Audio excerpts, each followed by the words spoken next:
مولاي صل وسلم دائما أبدا على حبيبك خير الخلق كلهم مولاي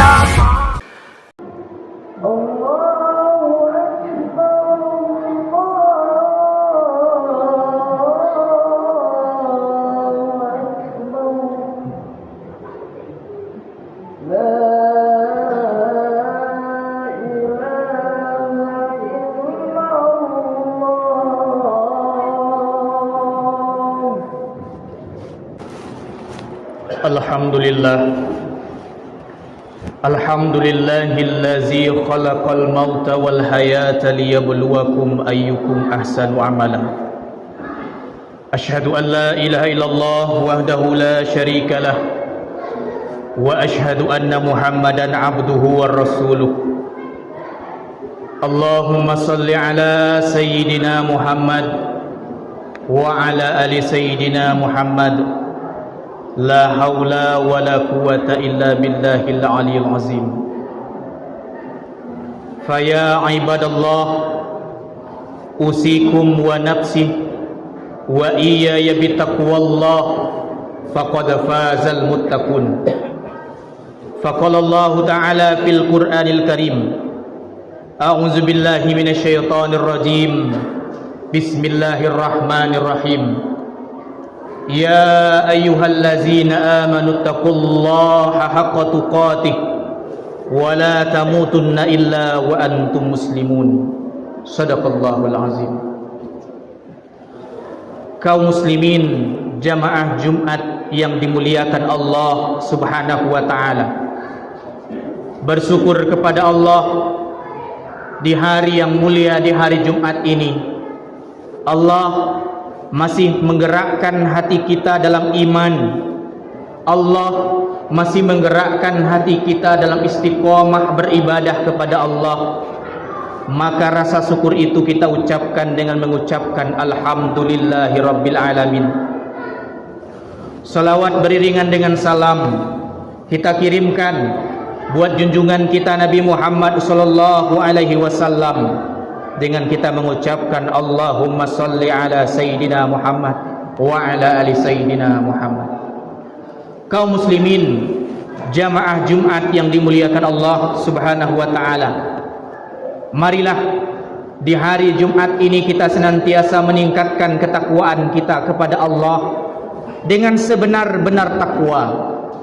Takwa bukan yang sekedar kita ucapkan di ujung lidah, di tepi bibir. Takwa bukan yang sekedar pengakuan belaka, tapi takwa yang dia berbuah ibadah, amal soleh kepada Allah Subhanahu wa ta'ala. Ma'asyiral muslimin rahimakumullah. Pada Jumat kali ini khatib mengajak kita semua merenungkan, kepada semua kita yang sedang duduk mendengarkan khutbah Jumat ini, apa yang patut kita renungkan, yakni kehidupan kita yang sesaat, yang sebentar di atas muka bumi Allah yang fanain. Bahwa ternyata waktu itu begitu cepat dan ringkasnya dia berlalu. Detik berubah menjadi menit, menit berganti menjadi jam, jam pula menjelma menjadi hari, hari bertukar pula menjadi bulan, dan begitulah seterusnya kita senantiasa dalam pertukaran waktu yang begitu cepat dia berlalu. Baru sajanya di antara kita yang hadir ini jamaah, kita berada memiliki masa muda yang penuh dengan kelincahan.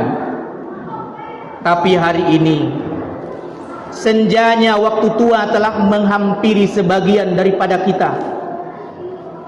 Baru saja rasanya kita memiliki badan yang sehat, yang kuat, tapi hari ini satu persatu penyakit itu telah mulai menghinggapi diri kita. Maka para jamaah sekalian, wahai hamba-hamba Allah yang saat ini sedang berada dalam penantian panggilan daripada Allah untuk menghadapnya, tanyakan kepada diri kita, di manakah kain kafan kita saat ini? Di mana kain kafan kita saat ini? Bisa jadi kain kafan kita itu telah ditenun, dari kapas telah dirubah menjadi kain. Bisa jadi di antara kita yang hadir ini kain kafannya telah berpindah dari satu toko ke toko yang lain. Bisa jadi di antara kita yang duduk hari ini, kain kafannya telah berpindah menuju rumah-rumah sakit.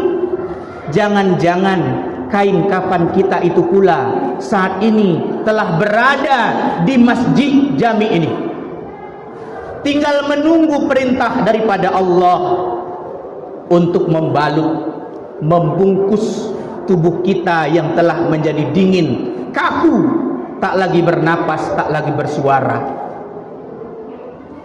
Hadirin jamaah Jumat yang dirahmati Allah Subhanahu wa taala,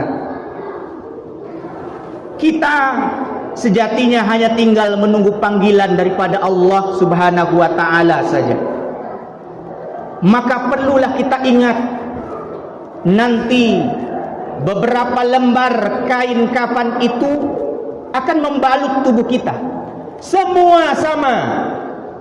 Tidak ada beda antara penguasa dengan rakyat jelata.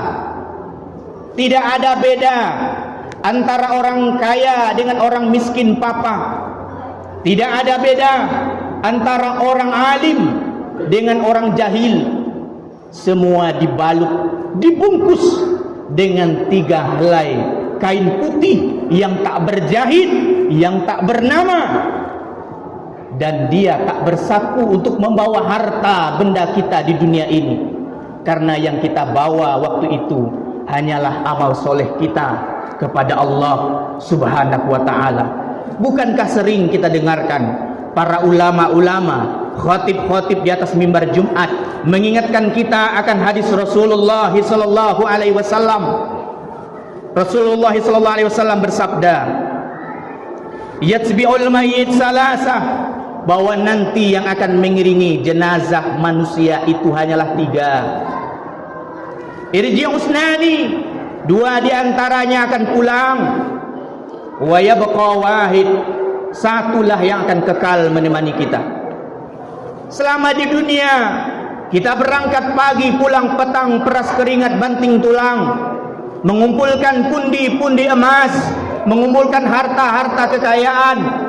Tapi di waktu itu dibungkus dalam kain yang 3 lapis berwarna putih itu, tak ada lagi harta yang kita bawa. Harta mengantar, tapi harta itu akan kembali pulang. Di dunia kita bekerja keras, mati-matian, kita tinggalkan sampai sholat pun tertinggal, memikirkan masa depan anak-anak kita. Hari itu anak-anak mengantar kita, tapi hanya sampai ke liang lahat. Selebihnya dia tidak ada lagi. Lalu apa yang akan menemani kita? Wa yabqa wahid wa yabqa amaluh, yang hari itu yang kekal hanyalah amal ibadah kita. Hadirin jamaah Jumat rahimakumullah, dalam duduk mendengarkan khutbah Jumat ini, tanyakanlah ke dalam hati kita masing-masing, seberapa banyak persiapan yang sudah kita persiapkan untuk menuju liang lahat itu? Bagaimana dengan amal-amal kita? Sudah siapkah amal itu menemani kita di liang lahat? Lalu bagaimana dengan harta yang kita cari di atas dunia ini? Apakah halal? Ataukah itu hasil korupsi? Ataukah itu hasil menipu? Ataukah itu mengandung haram dan riba? Lalu bagaimana pula dengan lisan kita? Apakah lisan kita telah berkata jujur? Atau lisan kita ini banyak berdusta? Bahkan terkadang lisan kita ini bergibah, menggunjing, sibuk, menyibukkan lidah ini dengan perkataan-perkataan yang tidak berguna. Maka wahai para jiwa yang kita sering lupa, sering lalai, sering-seringlah melihat akan kuburan. Kenapa? Karena pandanglah kuburan tersebut, ketika makhluk yang di dalam itu telah meninggalkan dunia, secepat itu pula dunia telah melupakan dirinya. Dia hanya tersisa dengan batu nisan-batu nisan yang telah mulai usang. Yang tersisa hanyalah nama yang tak pandai bercerita. Begitu pula dengan kita nantinya. Kullun nafsin za'iqatul maut. Bahwa sesungguhnya semua yang hidup pasti akan mati. Mati tidaklah bersyarat. Syarat mati bukanlah tua. Syarat mati bukanlah sakit. Syarat mati bukanlah orang-orang yang miskin. Tapi syarat mati adalah ketika ajal itu telah sampai kepada kita. Saat itu apa yang terjadi? Fa iza jaa ajaluhum la yastakhiruna sa'atan wa la yastaqdimun. Kalaulah ajal nanti kita telah sampai, sesaat kita tak dapat mengundurkannya, sesaat pula kita akan tidak dapat memajukannya. Kaum muslimin jamaah Jumat rahimakumullah, maka dari itu marilah kita perbanyak mengingat mati. Mengingat mati bukan berarti untuk menakuti kita, tidak. Mengingat mati agar hati kita menjadi lembut, agar kita bisa tunduk setunduk-tunduknya kepada Allah Subhanahu wa taala. Karena Rasulullah sallallahu alaihi wasallam pun menganjurkan kepada umatnya untuk senantiasa ingat, perbanyak mengingat kematian. Bukankah Rasulullah sallallahu alaihi wasallam bersabda, aksiru zikra hadimil lazat, perbanyaklah oleh kalian kepada hal yang akan memutuskan kalian daripada kelezatan dunia, yaitu kematian. Kaum muslimin jamaah Jumat rahimakumullah, di akhir khutbah ini perlulah kita menjawab beberapa pertanyaan. Pertama, apakah hari ini kita telah bertaubat kepada Allah?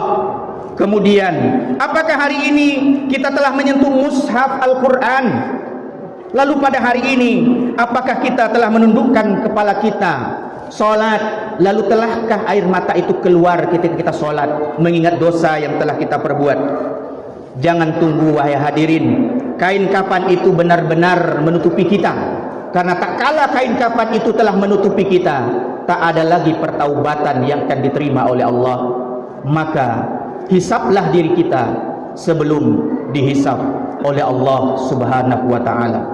Barakallahu li wa lakum fil Qur'anil azim wa nafa'ni wa iyyakum tilawatahu innahu huwa ghafurur rahim.